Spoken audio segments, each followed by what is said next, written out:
Hey yo! Welcome back to the Dugout and Beyond. So I got here some NBA updates. I haven't done so much NBA in a little while. A lot of baseball has been happening, so I've been a little bit hyper-focused on that. Meanwhile, the NBA has been hyper-focused on the Warriors being absolute crap at away games. But after even looking at the standings, a lot of teams have been crap away. There's only 2 teams here that have more than 2 losses, more than 2 wins above their away loss, and those 2 teams are the Celtics and the Nets. But yeah. So actually, no, it's just the sorry, Celtics and Knicks. Switched around the New York teams here. But the Warriors are being very hyper focused on for being really bad at home this year because they're, of course, the world defending champs, and it's very rare to have that happen, especially for how they have had Curry for a little, for most of the games. They had Clay for most of the games. They've had Draymond for most of those games. When those guys play together, it's usually very hard to beat them because they're just play off each other so well.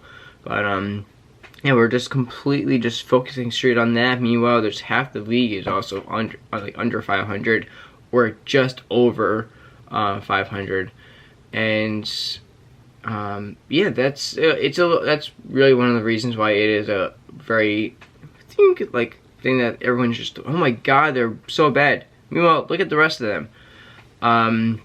Yeah, we have our number 1 teams in the league for the Eastern Conference right now is Milwaukee Bucks, set on a 7-3 run in their last 10.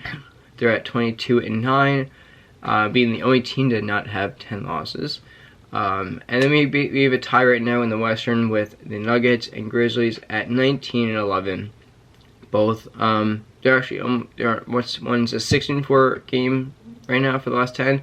And the Grizzlies are in a 7-3. So, looks like the Grizzlies are slightly a game hotter than the Nuggets. But, yeah, these standings are not so insanely spread out right now. You still can have, even 11 seed Bulls here jump up a good amount if they win, 2 games right now. And you have to have, of course, the Knicks, Heat, Pacers, Hawks, where Raptors start having a little crash right now and burn. Even though the Knicks are a few games more up on the Heat right now, they're actually more in the mix of being one of the better teams. And they're just above the play-in. So, yeah, the play-in for the East right now at this moment is the Heat, Pacers, Hawks, and Raptors, which, if you remember, the first time you had the play-in was last year. It was actually kind of cool. It was kind of like a wild. I really liked it because it was like a wild card for the baseball, where I like that too. It's like, all right, you got one more. You got which actually MLB changed that rule, which I'll get. I think I've already explained that in the last video, and I'll of course get into it again this year. And then the playing right now would be the Blazers, Jazz, Mavericks, and Timberwolves. And they play each other, so that's why I find it really cool how they just. I like second brackets. I like a precursor to the playoffs. It really gets you going and really gets you in the mood for it. Even though you're always in the mood, you're like, oh my god, I want playoffs. But yeah, there's a bunch, and then of course on the bottom standard we have a couple of teams here. We have a tie in wins, but the Pistons are 2 games worse than the Hornets. So they're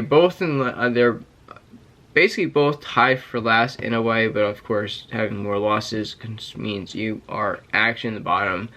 And then our other team is the Rockets. All of them are under 10 wins, but the Rockets do have 9. So of course, if they do win, they will be in 10. And their next game is against Dallas, who is right now 16-16. So, will we have a little bit of a upset right now coming in? Who knows? So you gotta watch and have them play a game. Yeah. So again, the NBA is not insanely spread out right now. You still have about 50-something games left to play, and I'd say about 30 5 games in, we'll start to like, okay, like we know who the teams are now. Like you'll have teams that are bad. You'll have like, you can have like the 8th seed be 10 games ahead of the 9th seed, and then it would just go down from there.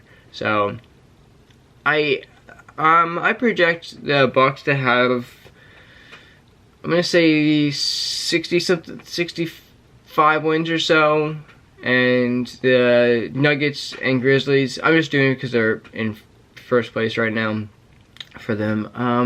And the Nuggets and Grizzlies to have 64 and 61 wins.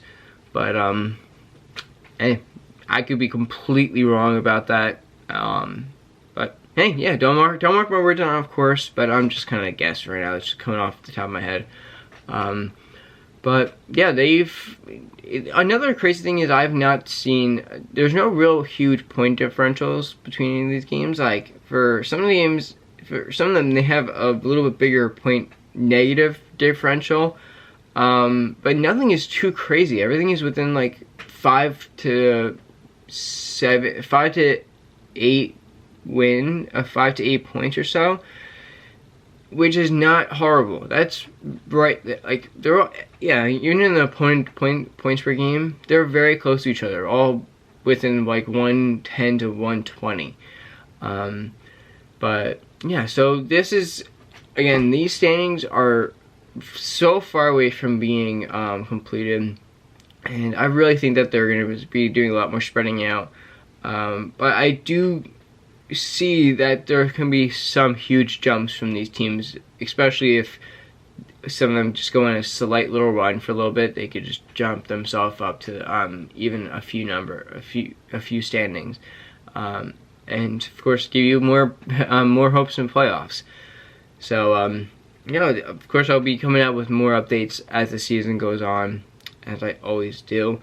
And yeah, always excited for the rest of the season to happen. See who comes out big and what stars potentially can just break out and lift their team up for a run, and hopefully break into the playoffs.